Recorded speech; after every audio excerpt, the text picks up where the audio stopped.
Hi there, and welcome to another episode on Ground Zero. Hey Desiree, it seems there's been quite a number of serious accidents happening in Singapore recently. Yes, Cassandra, I saw them all on Stomper. Me too. Gotta appreciate our citizen journalists for bringing such attention to breaking news stories. You got that right? Well, here's a rundown of accidents around Singapore that have appeared on Stomp recently. First, the case where a woman was killed by a train on the rail track opposite Hillville Park condominium. The accident was brought to attention by Stomper Steve on September the 7th. The Stomper, who lived in a block 19B, said, "When I woke up at 11 a.m. this morning and looked out of the window, I saw that the police had cordoned off the area and blocked the shortcut to the bus stop behind the railway track. I saw what seemed to be the body of a dead person covered with a white cloth. Later, when my aunt came home, she told me that the security guard downstairs had told her that the body could have been of a female Chinese national." He's right. According to the Straits Times, the body belonged to a female Chinese national. She had been hit and killed by a Malayan railway train that was travelling from Malaysia to Singapore early that Tuesday morning. Steve also pointed out that this is the second time that something gruesome has happened along this railway track. About a year ago, a young couple was knocked down by a train just a little further down the tracks. Yes, the scene where the woman was killed was also close to where the two Republic Polytechnic students, 19-year-old Goh Shen Yao and 20-year-old Clara Lee Jing Yu, were run over by the train last year. That's a pretty dangerous spot. Stomper SG Stroller offered an explanation. "I live near this area, and actually, if you look at this area, there's housing and buildings on one side, then grassy patch, the track in the middle, and the shortcut to the bus stop on the other side, and by cutting through another grass patch. People try to avoid the long route by just crossing a grass patch, the rail, and another grass patch to get to the bus stop." In my opinion, I wouldn't risk it. I think it would be best to avoid being anywhere near a railway track, or at best be cautious. After all, you can never really tell how fast a train is travelling. Whatever it is, you would probably be at the losing end, hey? Better safe than sorry, as they say. Well, 2 days after this accident was reported, Stomper Cheng Wei wrote into Storm about an accident where a truck had smashed into a bus stop at and flipped onto its side at Potong Pasir. The Stomper said, "A loud crashing noise woke the quiet town, and shortly, swarms of onlookers came from the nearby McDonald's, and a few of them went up ahead to rescue the trapped motorist and get him out of the vehicle." The motorist did not seem to be injured, and no innocent bystanders were hurt. But imagine if someone were to stand at the advertisement board. Oh, he has a point. There may have been more fatalities then. That's true. Some Stompers like Stomper at WCKS08 commented, "Speeding lah, nowadays a lot of commercial vehicles like to speed on every side of the road, even travel on the first lane at highways, and their speeds are above 100 km per hour. And John Bing, who said, "Either fell asleep or drunk at the wheel."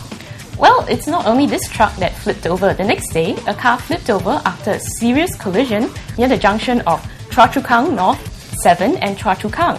According to Stomper Rochelle, who reported the accident on Stomp, she said, "This happened today at noon. SCDF personnel soon arrived to aid those involved in the crash." Wow, 2 vehicles flipping over 2 days in a row. Other Stompers who witnessed the accident gave us further details, including a blow-by-blow breakdown from Stomper Sibei Tulan, who said, "A middle-aged lady was being attended to inside the ambulance. One Chinese male is with her, possibly her husband, but don't know who drove the SUV. One Malayu male was being questioned by police too." While 154th Media said it's a Daihatsu Terros 1.5-meter four-wheel drive. Great citizen journalism at work. Here, Cassandra? Indeed, Desiree. Well, also on Storm, thanks to Stomper Enrica, is an accident that occurred on Saturday, the 11th of September, where a man died after a collision involving a lorry and a motorbike on the CTE. The Stomper also sent in a video of the incident.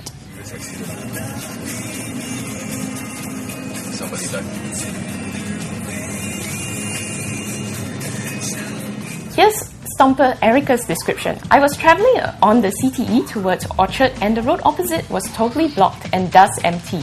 The police started the roadblock at the Breville entrance." Another Stomper Benico added, "I was stuck in a 1-hour jam when I was on my way home from town. This caused a massive jam, and there was no prior notification. And on a Saturday evening where traffic is expected to be very heavy." When contacted by Stomp, a spokesman for SCDF said they had received a call at 3:18 p.m. An ambulance was dispatched to the scene and a 29-year-old Malay male was pronounced dead on arrival. Many Stompers offered their condolences. That's really nice. Another car accident occurred just 2 days ago over the Hari Raya weekend, which ruined Hari Raya celebrations for Stomper M. Cycle.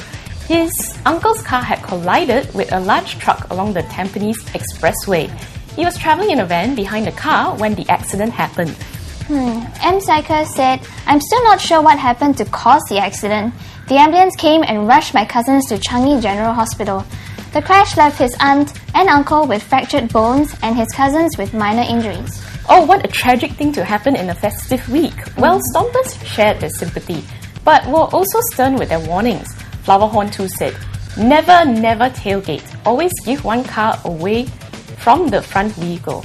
Anyway, everyone is okay and will make a fast recovery. Remember, to tailgate is very dangerous. Indeed. Well, Stomper Chelson CCS added, "My best guess is the driver lost concentration.